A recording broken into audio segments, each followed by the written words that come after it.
আজকে আমি আপনাদেরকে এমন একটি জায়গায় নিয়ে যাব যেটা এখনো অনেকেরই অজানা। তো চলুন যাওয়া যাক। আমরা যে জায়গায় আছি এটা হচ্ছে যে আপনার একটা হিডেন প্লেস বলা যায়। যে এই জায়গাটা হচ্ছে যে আপনার ইসবপুর থেকে একটু ভিতরে, মানে টাঙ্গনের দিকে। তো এই হিডেন প্লেস সম্পর্কে কিন্তু এখনো অনেকেরই অজানা। তো আপনাদেরকে এখানে আসতে হলে প্রথমত সাদা ট্রাফিক আসতে হবে, তারপর সেখান থেকে ইসবপুর এসে বলতে হবে টাঙ্গনের দিকে যে রাস্তায়, ওই রাস্তায় যাব। তারপর আপনাদের টাঙ্গনের দিকে চলে আসতে হবে। বিকেল টাইমে একটা নিরিবিলি পরিবেশ পাবেন এই জায়গাতে, যেটা নিরিবিলি পার্কের ভিতরে যদি থাকেন ওখানে দেখা যাচ্ছে অনেক লোক থাকে, যার কারণে একটু কোলাহল বোঝা যায়। কিন্তু এখানে আসলে আপনি একটা নিরিবিলি পরিবেশ পাবেন, যেটা আপনার অনেক ভালো লাগবে। হ্যাঁ, আপনারা যদি বিকেল টাইমে এদিকে আসেন তাহলে অবশ্যই আপনাদের ভালো লাগবে।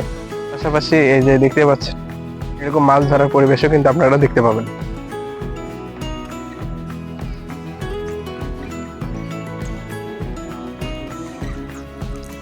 তো আশা করি আপনাদের এই ভিডিওটি ভালো লাগবে। যদি ভালো লেগে থাকে তাহলে অবশ্যই লাইক, কমেন্ট এবং শেয়ার করে দিবেন। আর আমার পাশে থাকবেন।